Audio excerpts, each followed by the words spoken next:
Fala galera, aqui é o Paulo Aragão falando, sejam todos bem-vindos ao Giro Bitcoin, esse podcast diário que vai te informar no menor tempo possível sobre as últimas notícias que agitaram o mercado cripto mundial. Para começar o episódio de hoje, sexta-feira, dia 4 de julho de 2025, feriado de Dia da Independência nos Estados Unidos, cada unidade do Bitcoin está custando aproximadamente 108.500 dólares americanos, com uma desvalorização ao longo dessas últimas 24 horas de 1,46%. Desvalorização essa que tem sido vista pelas principais criptomoedas do mercado. O Ether, por exemplo, está perdendo 3,4% ao longo desse último dia, com cada unidade nesse momento em 2.530 dólares. XRP também está perdendo 2,5%. Solana está perdendo 2,6%. Cardano está perdendo mais de 4%. Hyperliquid perdendo mais de 5%. Chainlink perdendo mais de 3%. Enfim, a gente tem visto as principais criptomoedas em correção ao longo desse último dia. É claro que a gente não vai conseguir fazer uma analogia hoje com o mercado americano, como está o S&P 500, por exemplo. Afinal de contas, o mercado não vai abrir, feriado nacional nos Estados Unidos. Mas, de qualquer forma, a gente consegue ver o que aconteceu no dia de ontem nos ETFs de criptoativos do mercado americano. E no dia de ontem a gente teve inflow, a gente teve uma entrada bastante considerável. No último dia 3 de julho, ontem, quinta-feira, no ETF de Bitcoin Spot, a gente teve um inflow de 5.670 unidades de Bitcoin. E quem liderou não foi o da BlackRock. É verdade que a BlackRock teve um inflow de 2.048 BTC, mas quem liderou foi o ETF da Fidelity, que é o segundo maior do mercado, com uma entrada de 2.163 unidades de Bitcoin. Bastante considerável, bastante expressivo. E vale ressaltar que nem a gente conversou aqui no Giro Bitcoin de ontem, no episódio de ontem, o ETF de Bitcoin Spot da BlackRock, o IBIT, já é o produto mais rentável da BlackRock. Atualmente ele já tem 698.923 BTC sob gestão. Isso é um volume bastante expressivo e parece ser uma questão de tempo para eles conseguirem alcançar ali a marca de 1 milhão de BTC só eles. Vale ressaltar que atualmente todos os ETFs de Bitcoin Spot têm sob gestão 1.253.921 BTC. Só a BlackRock tem quase 700 mil e, de novo, parece ser questão de tempo até o da BlackRock atingir a marca de 1 milhão de BTC sob gestão. Assim como a BlackRock teve entrada no dia de ontem no ETF de BTC Spot, também teve no ETF de Ether Spot. É verdade que não foi só o da BlackRock. Teve entrada no dia de ontem no da Grayscale, no da BlackRock e no da Fidelity.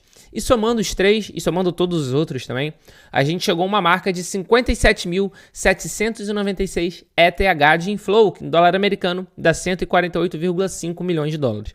Então, com isso, a gente chegou a uma marca, a gente fechou a semana, né, no dia de ontem, porque hoje, sexta-feira, é feriado, e com isso, dos últimos 4 dias, ou seja, ao longo dessa semana, a gente teve 3 dias positivos. O dia negativo foi bem pequeno, foi um dia que a gente teve em dólar americano 1,9 milhão de outflow, 1,9 milhão de saída, mas na segunda-feira a gente teve uma entrada de 31,8 milhão, depois a gente teve uma entrada de 40,70 milhões e finalmente no dia de ontem de 148 milhões e meio de dólares. Então o ETF de Ether Spot também teve uma semana bem positiva, assim como a gente teve uma semana bem positiva, se a gente conseguir somar todos os dias no ETF de Bitcoin Spot. Sem sombra de dúvida, a gente está vendo esse aumento de demanda institucional dos investidores tradicionais por criptomoeda crescendo.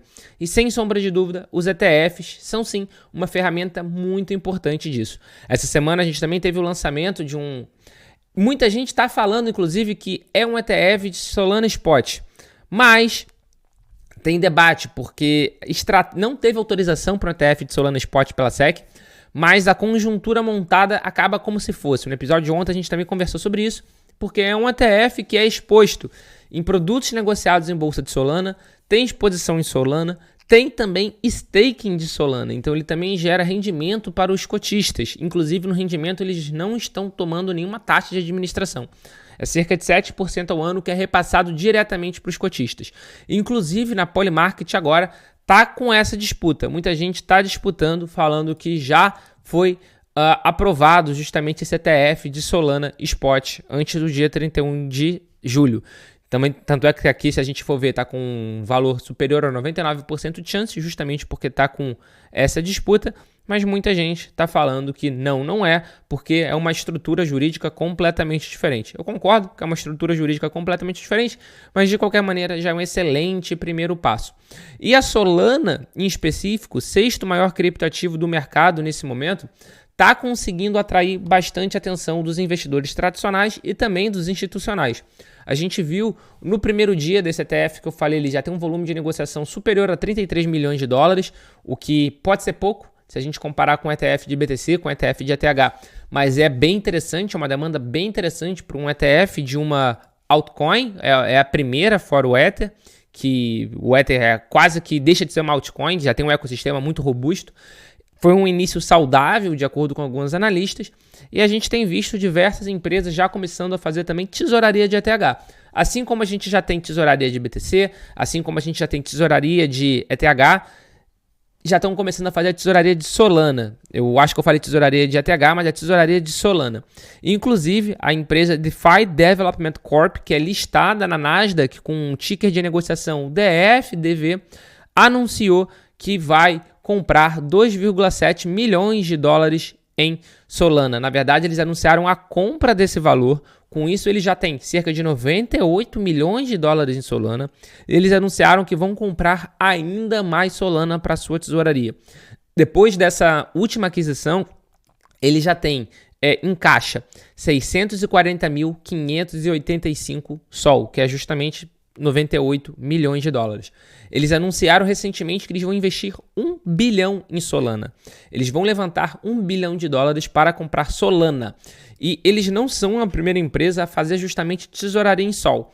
E a gente tem visto isso se espalhando ao redor do mundo, esse aumento do interesse institucional por outras criptomoedas. E esse aumento do interesse institucional por criptomoedas acaba fomentando muito justamente o mercado de ETF. A gente viu, por exemplo, que a empresa Figma, que vai fazer uma IPO agora nos Estados Unidos, ela vai ser listada em bolsa agora nos Estados Unidos, eles revelaram que eles têm uma exposição bastante considerável em BTC via ETF. Eles têm um SDC já comprado para comprar Bitcoin diretamente, mas eles têm uma exposição bastante considerável via ETF. Então esses ETFs têm se espalhado ao redor do mundo, esses ETFs de criptomoedas. E aqui no Brasil, por exemplo, a Empiricus Asset lançou no dia de ontem o EBIT11, que é o primeiro ETF de Bitcoin da gestora do grupo BTG Pactual. O banco de investimento, por sua vez, é o administrador do novo produto que vai ser listado na B3, que é a Bolsa de Valores brasileira. E para poder competir com os ETFs que a gente já tem aqui no Brasil, que são geridos pela Hashdex e pela QR Capital, ele vai ter a menor taxa de administração do segmento, que vai ser de 0,39% ao ano. Ou seja, o BTG está, de fato, mergulhando de cabeça nas criptomoedas e se trata de mais uma estratégia de entrar no mercado cripto do BTG. O BTG ele já tem uma exchange, uma corretora full cripto, que é a Mint, que é uma corretora bem interessante, porque, afinal de contas, é do BTG Pactual e é full cripto, você consegue sacar cripto, depositar cripto. Não apenas o Bitcoin, não apenas o Ether, eles têm diversas criptomoedas, diversas altcoins. Então, essa alternativa, esse ETF, é o BTG tentando pegar um outro perfil de usuário. O perfil de usuário que não compra Bitcoin diretamente, mas quer se expor via ETF, via produto negociado em bolsa. Dando prosseguimento ao episódio de hoje, agora dando atualizações de algumas notícias que a gente já debateu aqui ao longo dessa semana. O Paquistão recentemente anunciou a criação de uma reserva estratégica de BTC. E além disso, eles tinham anunciado planos de usar a energia elétrica sobressalente no país para minerar Bitcoin. Mas eles não vão poder fazer isso. Isso porque foi barrado pelo FMI. O FMI supostamente teria bloqueado o plano do Paquistão de usar essa eletricidade barata que eles possuem para mineração, alertando que isso poderia desestabilizar o mercado de energia local, que é um mercado que já tem bastante problema e é um mercado bastante frágil também. Então, não vão poder utilizar isso e, embora o Paquistão tenha excesso de energia, especialmente durante o inverno, o FMI continua preocupado que esquemas de precificação possam desequilibrar o mercado. Eles afirmaram ainda que todas as políticas energéticas significativas devem ser aprovadas pelo FMI devido a um acordo que o país tem de financiamento com o Banco Monetário Internacional.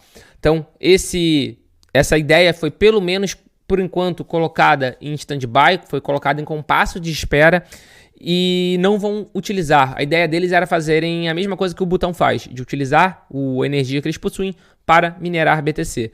Pelo menos por enquanto não vão conseguir, mas de qualquer forma o plano de criar reserva estratégica de Bitcoin continua. Dando prosseguimento ao episódio de hoje e uma nova atualização de uma outra notícia que a gente debateu no dia de ontem, aconteceu recentemente aqui no Brasil um grande ataque hacker em uma estrutura relacionada ao Banco Central. E com essa estrutura relacionada ao Banco Central, que na verdade foi uma empresa que auxilia bancos menores a mensageria de transações financeiras, dentre eles o Pix, aconteceu um roubo que já está estimado em aproximadamente R$1 bilhão. Muita gente fala em 1 bilhão, algumas fontes estão falando em 3, então a gente não sabe ainda exatamente o quanto foi roubado. Mas, de qualquer maneira, a Polícia Civil prendeu em São Paulo um suspeito de fornecer a senha para os hackers. Esse suspeito, ele trabalhava na empresa de tecnologia que foi afetada, que é a CIM Software, e ele deu acesso à máquina dele ao sistema sigiloso para os hackers efetuarem um ataque. E aí a gente consegue ver como o mundo às vezes é curioso. Foi um ataque, que nem eu falei, que é estimado entre 1 bilhão e 3 bilhões de reais. E ele vendeu a senha dele por R$5.000 e por mais R$10.000 ele ajudou a criar um sistema para permitir justamente esses desvios. Ou seja, ele participou de um ataque hacker, de um roubo estimado entre 1 e 3 bilhões por R$15.000. E para vocês terem uma ideia, uma conta com 270 milhões que já foi usada para receber o dinheiro desviado foi bloqueada. Além disso, a gente sabe que parte desse dinheiro foi tentado ser convertido em cripto e com isso, inclusive, parte dele já está bloqueado em algumas corretoras centralizadas. De qualquer forma, o compliance do mercado cripto funcionou muito bem e negou diversas operações de pessoas relacionadas ao crime. Então aí a gente consegue ver como o cripto é seguro, como o mercado cripto brasileiro já está atingindo um nível de maturidade maior do que diversos mercados internacionais, por exemplo.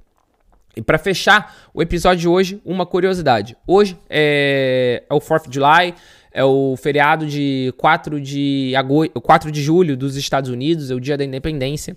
E a página dos nossos co-irmãos Bitcoin Magazine fez um compilado de preços de 4 de julho do Bitcoin.